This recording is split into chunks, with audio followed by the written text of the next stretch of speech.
Hi everyone, you guys have asked me and today I will deliver. I've had this question in my comments here on YouTube and on my comments on my Instagram since I shared the last video where I did the stallion licensing and you guys saw me really quickly do Emporio's mane, which is very long. You saw me put it up into competition plats and you guys wanted an in-depth video showing you how I do this. So today's the day, gotten all of my stuff ready. Emporio is ready, the mane is washed. We will go into that a little bit later as to why, because a lot of people think you should do it with a dirty mane. But I feel like it's a very simple thing to do once you know how to do it. And it's so incredibly handy. Like the plaits last so much longer, they don't move, but you have to do it right. And I'm gonna show you guys also a couple of different techniques that I have in order to make the neck of your horse look better, whether you have a short neck, whether you have a long neck, whether you have a neck that's a bit like lacking top line, whether you have a neck that has too much top line. There's a lot of things to create little optical illusions that you can do. So we're gonna be getting into it. First, what I want to do is take Emporio out for you guys and show you guys what we're working with, because his mane, it's gotta be over like a meter long. Between a meter and a half of mane. So it's a lot of hair that has to be all bunched up into these little rosettes. So I want to show you what we're starting with. Then we're going to take him to the grooming area and we're going to be getting into it. I'm going to show you guys step by step and I'm going to do the whole mane. You guys are actually going to be surprised at how little time this takes as well. High impact results with little time. That's how we like it with the horses, because as you guys know, there's always not enough time, especially when you're preparing for a show. Right, let's get it. I just want to take 60 seconds to explain why Squarespace is the perfect platform for you if you're looking to build a website or if you're looking to switch over to an easier platform to run your website. I've run my website through Squarespace for many years now. What I loved about it is that they offer hundreds of already made templates that you can just go in and kind of quickly get some inspiration and create what you want from. I can really easily manage my storefront, update stock levels, and do little quick updates to my website also through my phone. So when I'm traveling, it's really convenient. They keep coming out with new innovations and updates to make all the features more useful for your website and also new creative ideas to make it look always even better and updated. I couldn't recommend Squarespace more highly, especially if any of you like me have no real knowledge on how to do these kind of things. Squarespace will take you through the step-by-step guide of how to do everything yourself and save a lot of money in the process. If this sounds like something that you're interested in, then do use my link, which will also support my channel, which is www.squarespace.com/MattHarnacke. And in doing so, you'll receive 10% off the first purchase of a website or a domain. Here he is, Mr. Emporio. You guys are gonna have to look past this. It's really sad, but he's been bitten by something, some sort of mosquito or insect, and he's gotten a bit of an allergic reaction. This is the only place where he has it, here on the neck and here, but it's starting to go away now. I've been treating it, I've been washing it, and it is going. Look at that shine. This is actually also the first year that I've clipped him, because now he wants more pats. Because now that I have him so white, I always felt like I didn't want to clip him in the summer because I was going to miss out on him having this dark color. But now that he has whitened out, it's actually much nicer to have him clipped. He keeps quite a, not really like a thick coat, but I think because he's a stallion, it's very dense. So this is much better for him in order to deal with when it's hot. And because of the nature of my work, I really have to wash him a lot, which is not good for his, which is really not good for his, the oils of his skin. So this also means it's easier to keep him clean, and he gets a better life for it. But how good does he look? If I show you the other side, you guys will see, like, this is how it's supposed to be. Yeah? If we take this mane away, this is how the whole horse should be looking, and he's actually been doing so well in the work. He's never been healthier and better, so I'm very, very happy with that. He has these curtains up because we don't have a lot of space here in the hallway. So when horses pass, he gets pretty upset because they're very close to him. So that gets removed later once all the horses have been brought in. Hey, yeah, you're a big breeding stallion, aren't you now? Huh? So this is what we're working with. Aside from tell me you've had dinner without telling me you've had dinner. This is, oh! Right, we're gonna have to like get a wet wipe on that stat.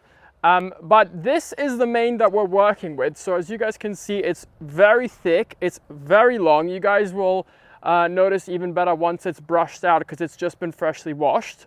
You guys then will see exactly the length. But this is the before shot. This is what we're working with. And I'm gonna show you, I'll bring him back here when we're finished in the good light and you guys will be able to see the after effect. It's truly an amazing transformation and it will not take very long. Let's go inside. I'm gonna show you guys how I do it. Come.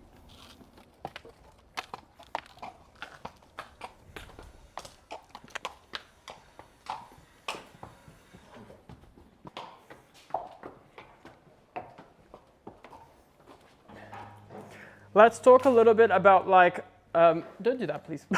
Let's talk about first like what you'll need because that's quite important. You actually don't need a lot. So you'll need elastics. You don't have to sew any of this. Some people can do the whole thing with just 2 elastics. I do not have faith that 2 elastics can hold everything, so I don't do it like that. A brush, and then I always have like, I like my spacings of my plaits to be straight, so I always do it with like a comb like this, and then if there's any excess hair that's annoying, I can always pin it because there is a lot of hair. But that is pretty much it. I will say, however, it is always much easier if you have like a little step or something. It's always much easier if you have a little bit of like a higher point for some of it, but you guys will see. Now the mane is still a little bit damp. And I feel like this helps give the hair a little bit of hold. And then at the same time, it like dries. I feel like it makes it like set in place. What I'm not gonna do, I have washed the mane. I didn't put any conditioner in it. But what I am gonna do is I'm gonna brush it all out, but I'm not gonna put any sort of like detangling spray or anything like that because that is gonna make the whole mane much more slippery. And that is not something we want. Some people like to do this with a dirty mane because they think it, I mean, they say it gives them more grip. But I find that if you don't have a clean root when you're doing this, you can't really get the hair to sit right. Like it just sits a bit like, I like it clean. Let's just say that. I feel like the end result looks way more polished. I'm really lucky that Emporio has really long hair, but as you guys can see from just brushing it out, it's very straight. It's like pin straight. That does make this whole process much easier, and also he doesn't have very frizzy hair either. So I just give everything a really good brush through. Just have to be a bit more gentle because it's wet and there isn't a detangler in it. But I want all the hair to be brushed out, no knots. It makes the next steps much easier once that's done.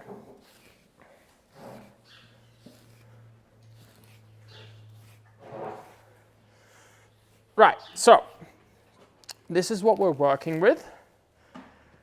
How we're gonna start this is, I always like, before I begin plaiting anything, to already have the elastics, because the moment you're holding the hair, if you need to grab an elastic or something and you let go, everything starts to fall apart. So you always want to keep an even amount of pressure while you do this whole thing to make sure that you're not starting to let go and lose shape and structure. You always first start by looking, and this is also when you're doing normal plaits, in my experience, you always start by looking, okay, what kind of neck do I have? Now, Emporio's neck is very cresty, which means he's got a lot of top line and a lot of neck. And so what I don't want to do is make the neck look even bigger. I mean, I could, but I don't want to. I want to try and make the neck look smaller. So what I'm gonna do to try and make the neck look smaller is I'm gonna make smaller rosettes, so more rosettes. So rather than maybe having 6 or 7, I'm gonna try to have like 8 or 9, and I'm gonna keep them even in size. If I want to try and make a neck look bigger, then I will always make the first rosettes and the last rosettes smaller, and I'll make the ones in the middle bigger. And how you make them smaller or bigger is by how much hair you grab. So if you grab a little amount of hair, you make a smaller rosette. If you grab a large amount of hair, you make a bigger rosette. But for this time and for this neck, I want to elongate it. So we're gonna try and make them as small as possible.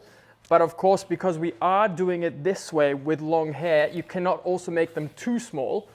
Otherwise, you will see the hair coming from the other plait onto the next plait, and that's not very nice.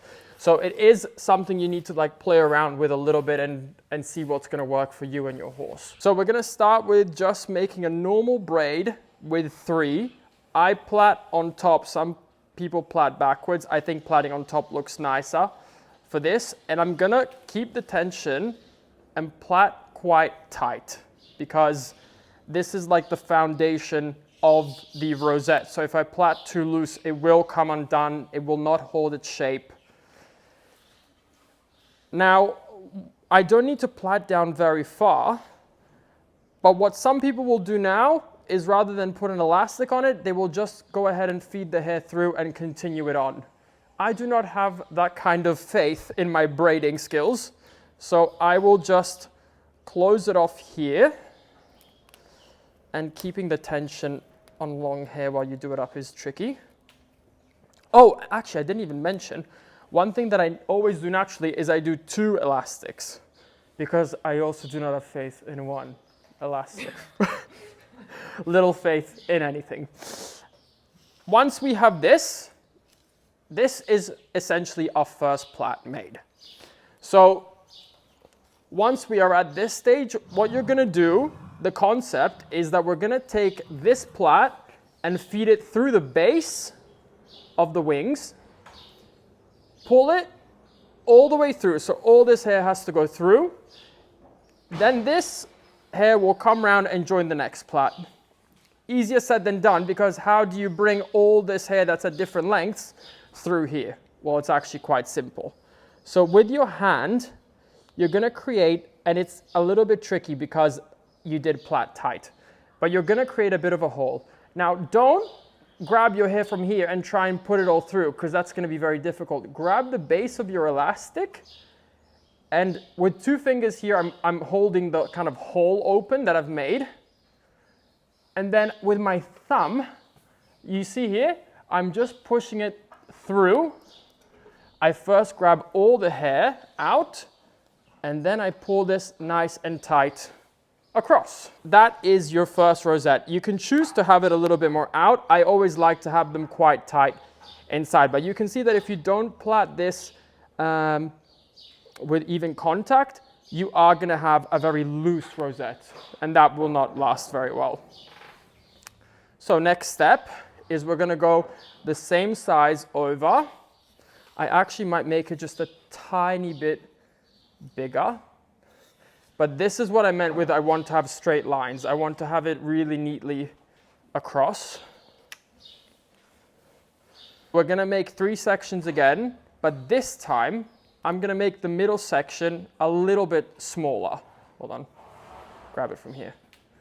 And the reason why I'm gonna make it a little bit smaller is I'm now gonna grab this piece of hair and join it into the middle, like this. And I'm gonna place that into my plait. So I wanna do it quite tight, because that is what is gonna secure this hair and this plait from staying in place. Then I'm just gonna plait down as normal. Again, I'm keeping a lot of tension on the hair. The fact that the hair is slightly damp is helping me do that. Now, I've not listened to one of my own rules, and that is I should have already grabbed an elastic. Tie this off again.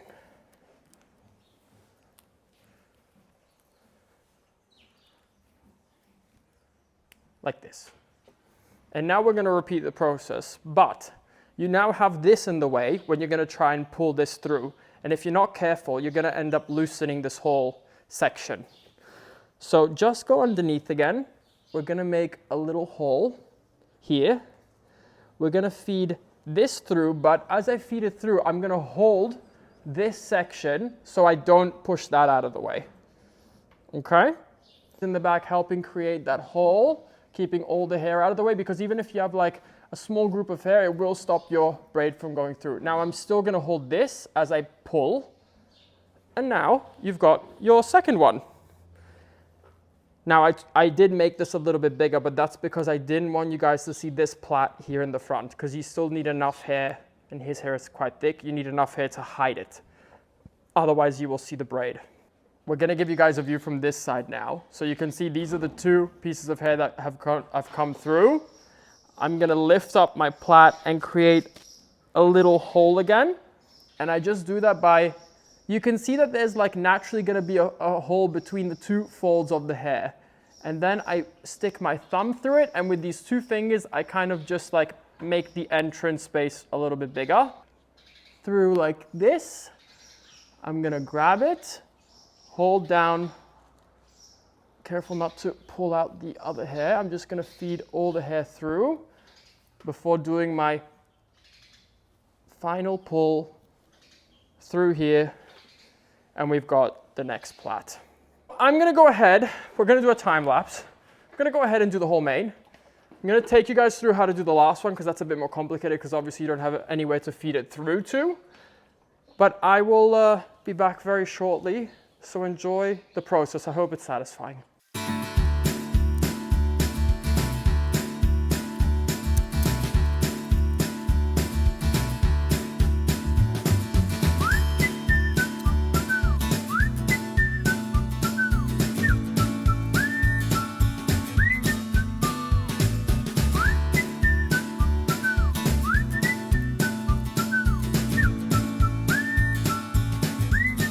With this last one, I don't want to plait down too far, because then we have to fold this all. So what I do is I will go ahead and make like a little roll of hair here at the end.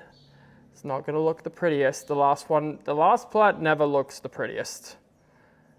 But what I want to make sure that I can do is that I can secure. You can always get a second elastic if you need to, but I just want to secure all this hair at the end. I can go in with a second elastic to get all the wispy bits in. Not too fast at the moment. You fold it a little bit smaller in the beginning. It just depends how much hair you have left. And then you can roll it a little bit like this. And then the important thing is to get it as tightly as possible secured. So I'm gonna do one there, and then I'm gonna go with another set of elastics in more towards the base of the plait. These all never look exactly how normal rosettes look, but that's better already. So the important thing with the last rosette is that you make it look as small as possible by compressing it all with the elastics, because otherwise it's going to look like this giant mound at the end, but there's really not much you can do. As I said, if you wanted to do a neater job, you can do it with a needle and thread to really like be able to like sew it in, but with an elastic you really have to use like the shape of the plait. But that essentially is it. Here we have the finished product and the end result. I think it looks really smart. This is a great alternative to having to cut your horse's mane. Boris enjoying a scratch. Actually, this is in more of a competition frame, what it looks like. Again, the last one could have done a little bit of a better job. I always leave, like a lot of people would cut this off, but this actually stops from direct pressure from like your saddle cloth or rug, so I always leave this bit on, but you don't see it once your saddle cloth is on. But yeah, this is a great alternative to having to cut your horse's mane, and if you have an Iberian horse or any other breed that does have these really thick manes, I do think this is a great option and solution for having this kind of competition look. I think all in all, this takes me about like 20, if I'm just going at it and not filming it, it takes me like 25 minutes to do. And if I could easily leave this in for 2 days, and because they have really long hair, like they all end somewhere towards here, there's no flyaways. So this hairstyle also holds really, really well, and it's like, it's so firm, and they're not going anywhere. So yeah, I hope this was helpful. If you guys end up trying this out, do send me some photos. I'm always really interested to see what you guys think of these little techniques. And yeah, that's everything. Thank you all so much for watching, and we'll catch you guys on the next one. Bye.